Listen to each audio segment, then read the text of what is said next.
What's cooking, folks? Vermillion Phoenix here, and today we're jumping into some more Orcs Must Die Unchained, and we finally hit release day. Orcs Must Die Unchained is version 2.0 as of release, and we have quite a number of different changes to talk about. I'm actually just going to hop into a game here with Bionka because that is my daily quest. Let's actually first take a quick look at some of the UI changes. So the change difficulty button used to be here next to the displayed difficulty of your battlegrounds. You now select that button with the battlegrounds tab highlighted, and after that you should be able to choose the difficulty that you want to go to.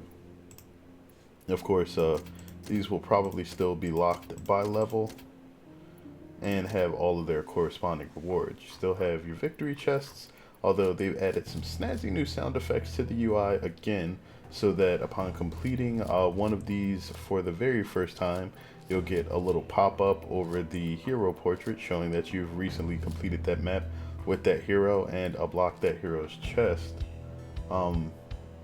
They have significantly upgraded the chest opening UI, where now instead of the sort of slow individual cards popping out of the chest, it gives you a spray of all of the cards sort of spread out and shows you what you've received, and you can immediately jump into the next chest. So that's going to be pretty significant when you guys start collecting a lot of chests, especially if you are going through the new quests. So the experience quest is gone, which isn't super horrible. I mean, the experience system for the game, I believe, does not have any sort of prestige, so you can't roll back to level 1, though every time you level up you do get 250 skulls, so that is a nice bonus. But once you cap out at level of 100, you will have all of the account damage and HP, but you won't be able to obtain those skulls anymore. You'll just have to play the game as usual.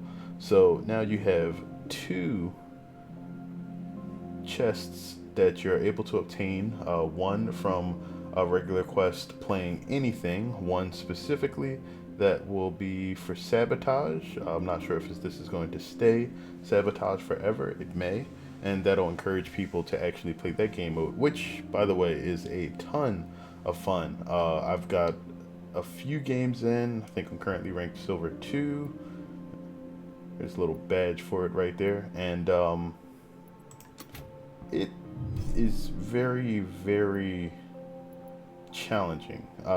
The setups that you get, the minions are all different, depending on the map that you start out on, and the map is chosen at random from all of the available maps in the game. The minions that you face are based on your hero level, so you will actually be able to get into heroes that are far, far above what the normal survival game will offer, and pretty much into what you'll be facing towards the end of Endless, which gets really, really crazy. The life total issues of certain heroes becomes readily apparent immediately. I don't even think I'll really need any of these here. I'll take the Mage's Picnic.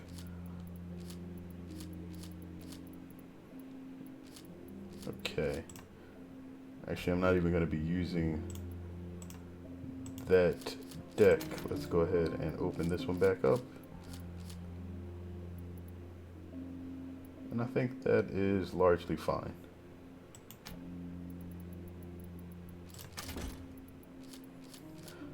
So let me just start that up and I'll jump into a game. The new UI and launcher it just looks great. And each map that you play will have a new loading screen. There are some changes on certain maps that will make it so that you have to place traps a little bit differently now, but nothing super nuts.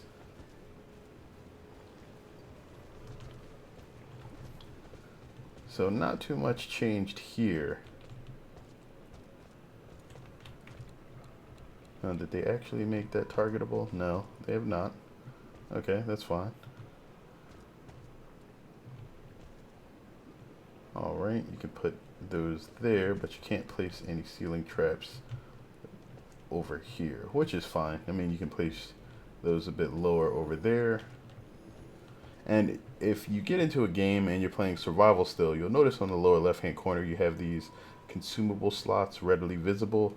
Those were made more pronounced. They used to hover above the health and mana UI, which, or no, I'm sorry, they used to hover like in a weird place around here that felt out of place. Mainly because there was really no need for anything to be back there. So, you know, it'd be best to do this. Smart. Oh yeah, that's the spot.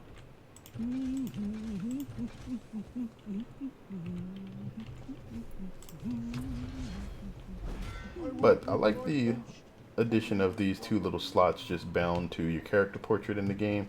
It seems interesting enough that it catches your eye, and when you actually have something in there, it is visible, and it allows you to easily see what you have active when you're playing Sabotage as well. The icons are a little bit larger than what they used to be. The scoring system for the game has completely changed. There's a lot of nuance to the game's scoring system regarding not dying, how quickly you finish the stage, giving you a multiplier on top of other multipliers that you can get.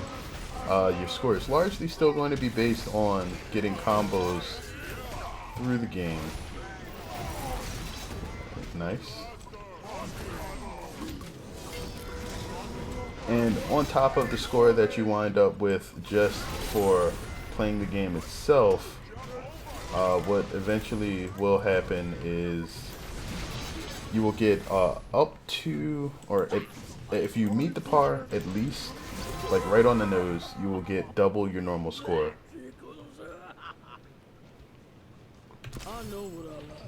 If you happen to get under par further than just the default par time, then your score will increase even further, I believe. If you happen to go over par, your score will lower from that 2x multiplier down to about 1x, which is the minimum score bonus. So it's not so much that they're penalizing you for not getting there in time, but you won't get as much of a score bonus from trying to take your time and just exploiting the game for combos. So score has become a bigger factor in competing for the leaderboards, which is something that it sort of wasn't before. It just became important for combos to sort of save the day.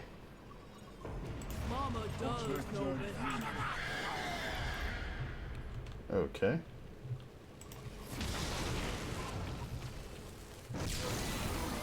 Unstable rift is opening. Quick, destroy it. So after score, you have a new effect on your score. I'm sorry, after combos and the par time, you have a new effect on your score, which is deaths.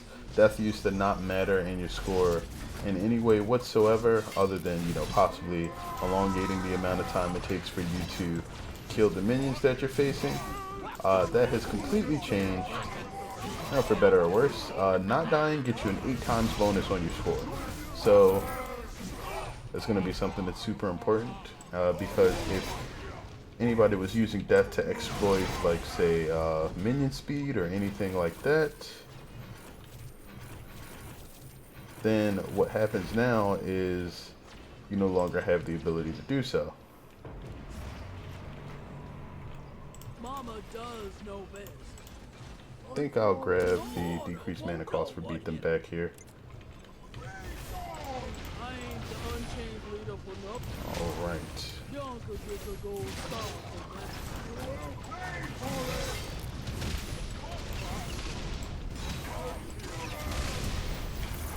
I'm wondering though if this is going to change like some of the character choices for combos. I haven't showcased anything about like actually trying to set up combos, because I just largely don't do it. However, it is... Oh wait, that's why I was even selling those in the first place. Oh yeah, that's the rock. Oh yeah, All that's right. the rock.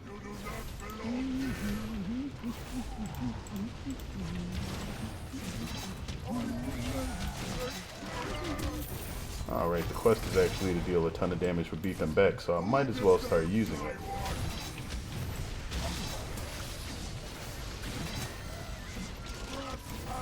But overall, I think the UI changes in the game are very, very welcome. That one's my favorite. Bionka gets a gold star for that. And I hope that they will continue to make improvements to that as the game goes on. Okay. Alright, and that is the Chaos Kobold Wizard. That guy is fast. This is one of the new mercenaries that were added to the game. Alright, and he has a ton of health. Jeez, just trying to chase him down pretty much let these guys through. Alright, that's done at least. Jeez. So one of the changes to the game that's super important is that heroes no longer spawn on maps as enemies. Probably one of the most notable changes for the release of the game, period. I ain't the Unchained leader for nothing. Mama does know best. That said, that was one of them, and I believe his ability, if the insider access that played a few months ago remains the same, is that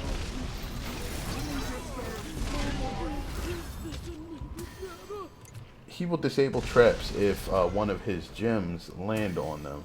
So it is super important to make sure that he is taken out as soon as possible. Oh yeah. The announcer for the game actually is much better at calling out different things that happen. Stable rift is open. The boss Destroy tree it. has been taken down. Ooh, that was a ton of damage. And we're just gonna beat them back. And then we'll go take this out. Well done. The unstable rift has been destroyed. So you'll notice things like when bosses are killed, you get a call out from an announcer now. When bosses spawn, they usually always get a call out. The one thing that I will say felt a little weird is that I believe that we played a Sabotage game where there wasn't a call out. Now, I didn't have it recorded, so we may have just been not paying attention. It was pretty late when I got onto the game, so I'm not 100% in tip-top shape as far as my awareness goes. That guy just got beheaded immediately. But I was not expecting minions to just show up and sort of That one's my favorite. not actually make any announcement that they could destroy barricades. Now, it could have just been player summoned minions, and it may be that they don't actually have a call out in Sabotage, and that could be like, you know, part of just paying attention to the game. But without that, I think it may be a little tricky to actually try to win or prepare yourself against what's coming if you literally have no idea it's there. That's evil. Okay. Let's actually see how bad it is if we put these here. So overall, I am loving a lot of the changes, even though they've been minor so far, other than the Mercenaries. Get to it and destroy it. So far, I don't feel like they are going to make a super huge impact on the par times or the way anything worked prior to the commercial release, but they will streamline the experience. Like, you won't have as much variance. You can expect maps to not vary wildly based on which one of them comes out, because they won't have a significantly different amount of HP or anything. Whereas before, you could have a hero that you could kill in one shot versus one that you literally have to, you know, run away from for about half the map just to actually Smart, get them smart. to die. Got a talent for interior decorating. So I'm going to continue playing the game. My goal right now is really to get the final few maps completed and probably revisit the old ones with actual like informative gameplay if there's anything else left. Probably get a few matches of Sabotage recorded eventually once I have the time to actually play a few and talk about some of the strategy there. I mean, basically, as far as Sabotage goes right now, rather than the sort of running around and trapping that you do It must be in destroyed. survival, or that's possible in survival, because of the huge amount of minions that spawn there, and it is really huge. Like, I've had significant slowdown issues on my machine just from the sheer number of minions that happen to be on map at once, as well as the fact that with the minions there's like a ton of just other effects happening, and possibly some of the effects from Mercenaries too, which will also happen in the mode. Like, I need to try to set things up in a way where I can actually show it to you guys and not just have, you know, the recording software or anything else possibly crash. So I'll play around with the settings for that, and we'll see what comes of it. Hopefully something nice. Alright, this is the last wave, and I've definitely got it with that. I think that hit was around 10,000 damage.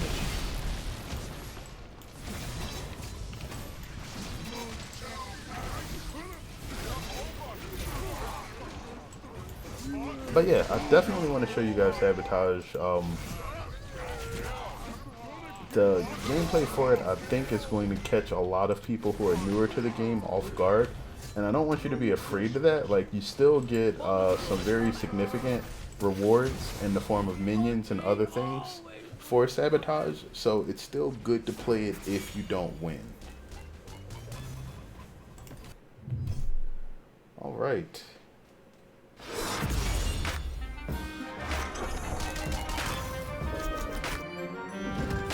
I feel like this is louder than usual, so...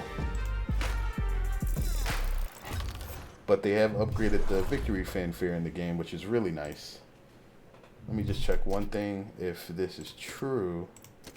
Yeah, so all of the audio settings that existed in the launcher prior to me actually setting up this recording have been reset, which is fine. I usually leave my master volume low because I use headphones, and that generally makes everything really loud for me, which is probably why I sound kind of quiet when I talk to you guys, because I generally pull myself away from the microphone so it doesn't sound like I'm screaming into it. But yeah, like, let me know what you guys think now that the game is actually in full release. I can tell from my friends list that a lot of people have jumped on tonight, and a few of the people that aren't on right now actually just hopped off recently, so people are coming back to the game. It definitely is like a fun experience with Sabotage being in it, and then you still have the 49 maps that are currently available for survival, and it just feels really nice. The weekly challenge for this week is going to be library rent, so this video is going to go up in its place. I've already done a video on library rent, and it hasn't really changed. Most of the mechanics in the game are exactly the same, and I believe I did it for maybe 2 of the heroes, or all 3.